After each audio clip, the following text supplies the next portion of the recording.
예, 코스피 3000 시대가 이제 드디어 확정을 짓고 종가로 이제 3000을 딛고 강한 모습입니다. 오늘 마켓 인사이드 특집으로 또 시장 분석하면서 유한타증권 파이낸스허브 강남점 한상혁 과장님 만나겠습니다. 어서 오십시오, 과장님. 네, 안녕하세요. 영화 그 대사 가운데 뭐 이런 치킨은 없었단가 뭐 있었잖아요. 네. 정말 이런 상승은 없었습니다, 그죠? 그죠? 야, 네. 이 연말 한 일주 이번 신년 한 주가 정말 거침없이 상승하면서 3000 시대를 이제 자리매김하는데요. 우려도 있습니다. 속도가 너무 빠르다. 예. 강세 배경과 함께 시장에 대한 판단 어떠신지요? 일단은 속도가 빠르다는 측면은 저도 어느 정도는 인정을 하고 또 네. 이해를 하고 있는데, 지금 시장의 상승의 주체가 누구인지를 한번 생각을 해볼 필요가 있을 것 같아요. 우리가 이제 코로나19 때문에 작년도에 주가지수가 한 1,400대까지 빠진 이후에 주가지수가 반등을 보였을 때도 한 1,800 정도 오니까 이제는 반등이 끝났다, 매도해야 된다라는 얘기가 많았고, 그렇죠. 그게 이제 2,000이 넘어가니까 정말 이제는 많이 올라온 거다. 2,000이면 감지덕지다. 이제는 매도해야 된다. 그런 얘기를 정말 많이 들었거든요. 그게 이제 2,200, 2,400, 2,800 올라오는 내내 그 얘기를 들었습니다. 그리고 난 다음에 그때마다 매도를 해야 된다는 이유도 천차만별로 정말 많았는데, 그중에서 가장 크게 얘기를 했던 부분들이 개인들이 산다는 거였거든요. 기관과 외국인이 매수를 하지 않고 개인들이 매수를 하기 때문에 이 랠리는 얼마 가지 못할 것이고 이제라도 매도를 해야 된다라고 얘기를 많이들 했었습니다. 하지만요, 작년 한 해만 본다고 하더라도 우리 동학개미 운동이라고 하죠. 개인들이 지금 이 3,000포인트까지 지수 상승을 이끈 거고, 지금 역시도 올해 시작을 하자마자 4거래일 동안 개인들이 한 4조 원 정도 넘게 매수를 진행했는데, 그럼에도 불구하고 고객 예탁금이라고 하죠. 증시에서 이제 주식을 사겠다라고 해서 계좌에 그냥 대기 자금이라고 할 수 있는, 지금 그냥 현금을 들고 있는, 증권 계좌에 그냥 현금을 들고 있는 그 고객 예탁금이 70조 원에 육박을 하고 있습니다. 이게 참 흥미로운데, 보통 개인들이 주식을 사게 되면 고객 예탁금이 현금에서 줄어야죠. 주식으로 바뀌기 때문에 줄어야 되거든요. 줄지 않고 더 늘어나고 있어요. 그 얘기는 외부에서 자금을 끌어와서 지금 주식을 사겠다고 대기를 하고, 빠지면 사겠다라고 지금 대기를 하고 있는 거거든요. 그렇기 때문에 개인들이 끌어올리는 장세, 그리고 나날이 증가하는 고객 예탁금, 이런 걸 봤을 경우에는 지금 상승의 주체는 개인들이고, 아직 이 랠리가 끝이 어딜지는 모르겠지만 마무리가 되는 시점, 그리고 우리가 엑시트를 준비할 시점은 아니다. 지금은 충분히 이 상승은 좀 더 즐길 때다라고 좀 보고 있습니다. 예, 그럼 이제 주도적인 종목들 섹터 얘기하겠습니다. 오늘 삼성전자와 LG전자가 잠정 실적을 발표합니다. 여러 가지 주체가 있지만 삼성전자가 최근 시장의 핵심으로 시장을 끌어왔고요. 거기다 LG전자도 굉장히 영향력을 나타내고 있어요. 두 기업 모두 굉장히 관심이 있습니다. 실적이 어떻게 추정이 되나요? 영향은 어떨까요? 두 회사 모두 할 얘기는 많습니다. 예. 제게 할당된 시간 전부 이 두 회사를 설명하는데 다 보낼 수도 있을 것 같은데, 그 정도 할 얘기가 많은데 시간 관계상 짧게 좀 말씀을 드려보도록 할게요. 일단은 오늘 발표되는 삼성전자의 잠정 실적은 이전 이제 전망치를 좀 하회할 전망이에요. 전 사업부 매출액이 3분기 대비 감소할 전망인데요. 원달러 환율도 부정적인 영향을 좀 미쳤고, 3분기에 12조 원대 영업이익을 기록을 했다라고 하면 이번 4분기는 9조 원대로 좀 예상을 하고 있는 바입니다. 하지만 전혀 문제가 될 거 없고요.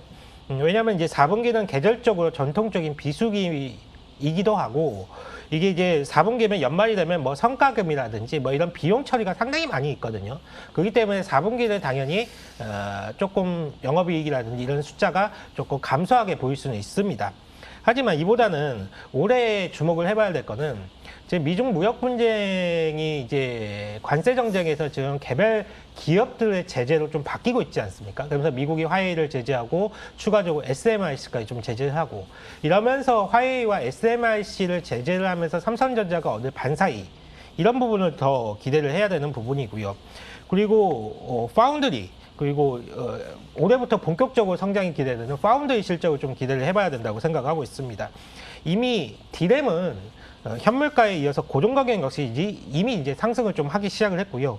올 하반기에는 본격적으로 DDR5가 가동이 시작이 될 것 같습니다. DDR5는 신규 수요뿐만 아니라 교체 수요까지 좀 이끌 것이기 때문에 신제품이기 때문에 마진율도 높고 타이트한 수급적인 요소를 고려한다면 올해 빅사이클이라고 불릴 정도로 우호적인 반도체 시장을 좀 예상을 해보도록 하겠고요.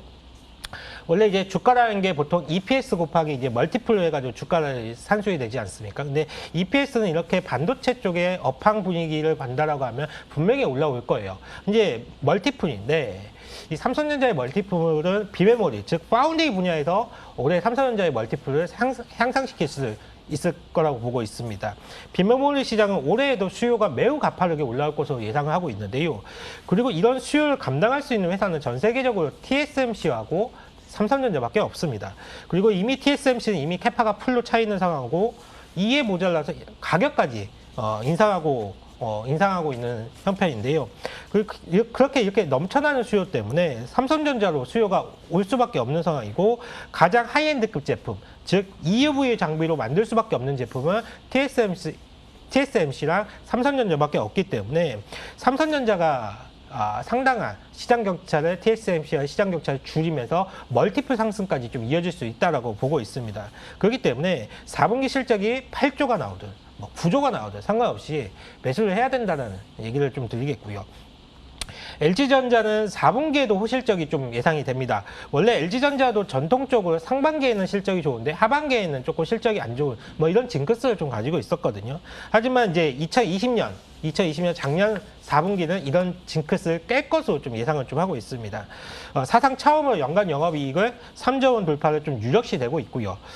그리고 지금 LG전자는 실적보다는 그 마그나와 협업을 통한 차량 전장 사업에 대한 기대감이 상당히 크죠. 그리고 마그나는 이제 과거 애플과 관련이 있었기 때문에 애플카와의 연결 고리가 상당히 강하게 LG전자가 형성이 되어 있는 상황입니다. 즉 LG전자 역시도 성장의 축이 과거와 다르게 바뀌고 있기 때문에 신규 사업에 대한 성장성이 가늠조차도 되지 않기 때문에 조정을 준다라고 하면 저는 감사한 일이라고 좀 생각하고 있습니다. 매수 의견 드리도록 하겠습니다. 삼성전자와 LG전자 얘기했습니다. 말씀하신 것처럼 할 얘기는 하다 보면 굉장히 많은데 삼성전자 얘기하면 사실 SK 하이닉스도 궁금하고 한데 할 얘기가 많습니다. 자동차로 넘어가겠습니다. 자동차주들도 사실 그 질주하는 모습들이 특별히 현대차 그룹이 새로운 전기차 이제 플랫폼 공개 얘기 나오면서 현대차, 현대모비스, 어제는 글로비스까지 굉장히 강하지요. 자동차하고 관심 종목 얘기해 주세요. 네. 자동차 업종은 아마 올해 내내 좀 긍정적인 얘기를 드리지 않을까라고 좀 생각을 하고 있는데 사실 시장에서 현대차 그룹에 대한 평가는 생각하는 것 이상으로 더 좋습니다. 상당히 좋은데 그리고 대부분 참가자들이 중장기적으로 비중 확대에 대한 그런 생각은 일정 부분 가지고 있습니다. 가장 큰 기대를 걸고 있는 부분은 지난 12월에 발표한 전기차 전용 플랫폼인 eGMP 이에 대한 이제 부분이죠. 1회 충전으로 500km 이상이 주행이 가능하고 18분의 초급속 충전도 가능하고 넓은 공간감이 특징인데요. 사실 현대차의 eGMP 발표를 하자마자 우리가 또 이와 관련된 얘기를 이미 다뤄왔어요. 네. 이 기술을 이용해서 2025년까지 23종의 전기차를 출시하고 연간 100만 대 이상의 판매 목표를 세워놓았는데 이게 전기차가 판매를 하면 할수록 고정비가 빠르게 감소하기 때문에 영업 레버리지 효과가 발휘되면서 현대차 그룹 전반적으로 밸류에이션 릴레이팅이 일어날 것이다라고 말씀을 드린 바가 있습니다. 그리고 실제로 지금 그런 일이 일어나고 있는 거예요. 생각보다 빠르게 그리고 eGMP 기반인 아이오닉 5가 좀 공개될 것으로 좀 예상하고 있는데 당초에는 이제 4월에나 출시가 될 것으로 예상됐던 아이오닉 5가 아마 2월 중으로 공개가 될 것으로 보여지고 있습니다. 지금 벌써 해외에서 사전 예약을 받고 있는데요. 현대차 호주 법인이 공개한 일정을 보게 된다라고 하면 이달 말까지 사전 예약을 받고 그리고 2월 2일에는 신차 색상 선택을 하고 2월 16일까지 최종 주문을 완료해야 된다고 공지가 떠 있는 상황입니다. 이런 일정이라면 1분기 중으로 국내에서 생산이 이루어진다는 얘기가 같거든요. 이게 무슨 의미가 있느냐. 바로 아이오닉 5가 출시가 된다라고 하면 현대차 그룹의 차량 생산 판매 포트폴리오 무게가 내연기관에서 친환경차로 빠르게 바뀔 수 있는 계기가 된다는 거예요. 그렇기 때문에 상당히 의미가 있다라고 보고 있고요. 당연히 이 과정에서 가장 큰 수혜가 예상되는 업체는 현대모비스와 현대위아가 현대차 그룹 계열 부품사이기 때문에 가장 큰 수혜를 받을 수 있다라고 보고 있고요. 아무래도 그룹 계열사였기 때문에 계열사라는 울타리 안에 머물러 있기 때문에 그동안 이 현대모비스라든지 현대위아 같은 부품사들은 친환경 쪽으로의 내연기관이 워낙 주류였으니까 친환경 차로의 새로운 변화가 조금 대처가 조금 느리지 않나라는 시장에서 평가를 받아왔었거든요. 하지만 이제 아이오닉 5 출시로 인해서 이제는 변화의 후발주자가 아니라 변화의 리딩 주자로 좀 바뀐다라고 보시면 될 것 같고요. 바로 이런 부분들이 요즘 현대모비스와 현대위아와 같은 그룹사 내 부품사들의 부품 회사들이 유달리 강한 이유라고 좀 설명을 해드릴 수가 있을 것 같습니다. 물론 지금도 현대차 그룹 매수 접근이 가능합니다. 다만 언제 사느냐가 문제가 될 것 같은데요. 요즘의 시장의 특성이 기다리면 기회를 주질 않습니다. 정말 빨리빨리 호재를 반영하고 상승폭도 정말 무지막지하게 큰데 이게 어쩔 수가 없습니다. 이 또한 시장의 특징이라면 내가 시장 상황에 적응을 해야지 그렇지 않다라고 하면 조금 시장이 뒤떨어질 수밖에 없거든요. 다만 이제 강세장의 특징이 오전장에는 좀 약하고 오후장에 강해진다는 특징이 있습니다. 오전에 조금 약하게 시작을 한다라고 하면 일정 부분 잡아두고 밀리면 더 산다는 생각을 가지고 조금 시작을 해야지 소외를 받지 않을까. 소외를 받지 않을까라고 좀 생각하고 있습니다. 네, 소외를 당하지 않는다는 거죠. 네. 네, 그래서 현대차 그룹 가운데는 현대모비스하고 현대위아를 가장 탑이고 부품주를 네. 물론 현대차, 기아차가 나쁘다는 게 아니고, 네. 사실은 현대기아차, 모비스 이런 얘기도 그동안 쭉 해왔잖아요. 다시 부각이 되는 거고. 작년 가을쯤 됩니다. 의미 있는 사건들을 기억하시죠? 정의선 회장이 당시 부회장이었죠.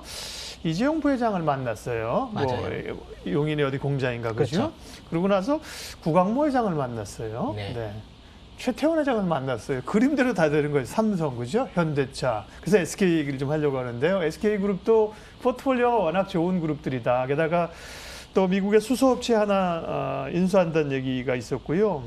대한상공회에서 차기 회장으로도 최태원 회장이 추대가 되는 모양이군요. 그건 주가하고는 사실 무슨 상관이 있는지는 조금 거리는 있습니다만 SK그룹 쪽 얘기 좀 해주세요.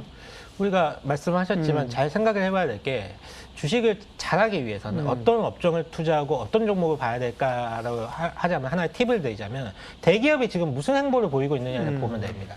대기업이 어떤 회사에 어떤 분야에 관심이 있는지를 보면 우리가 투자의 기회를 얻을 수가 있는데요.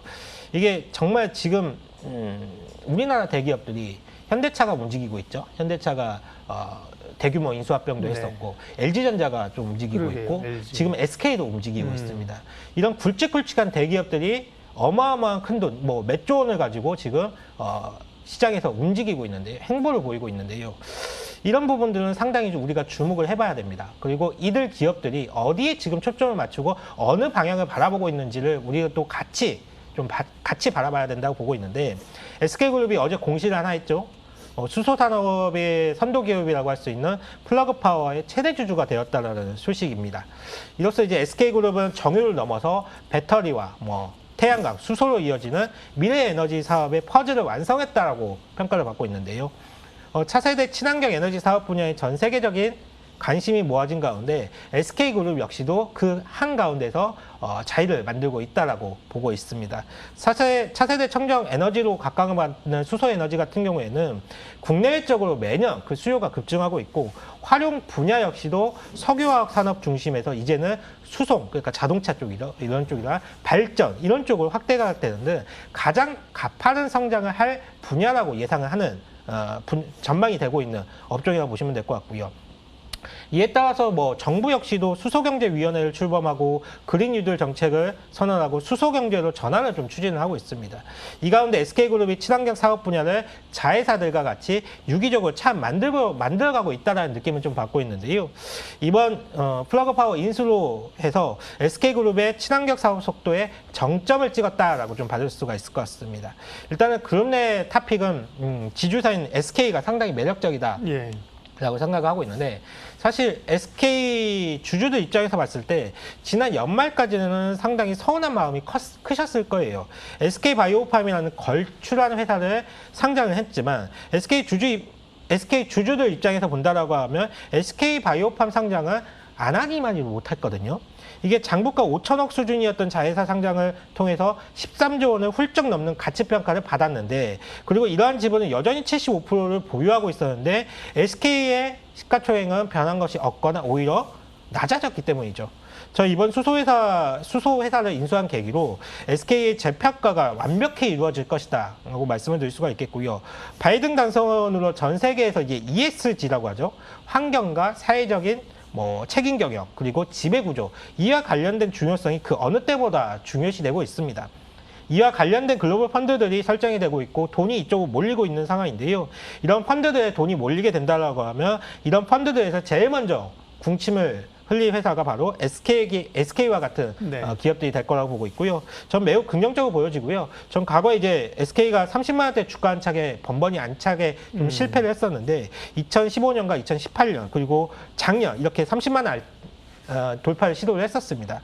번번이 실패를 했었는데 올해야말로 30만 원대 안착은 물론 그 이상의 가치를 찾는 해가 되지 않을까 기대를 해보도록 하겠습니다. 네, 할 얘기가 너무 많은데 시간은 다 가서요. 전략 간략하게 좀 정리하도록 하겠습니다.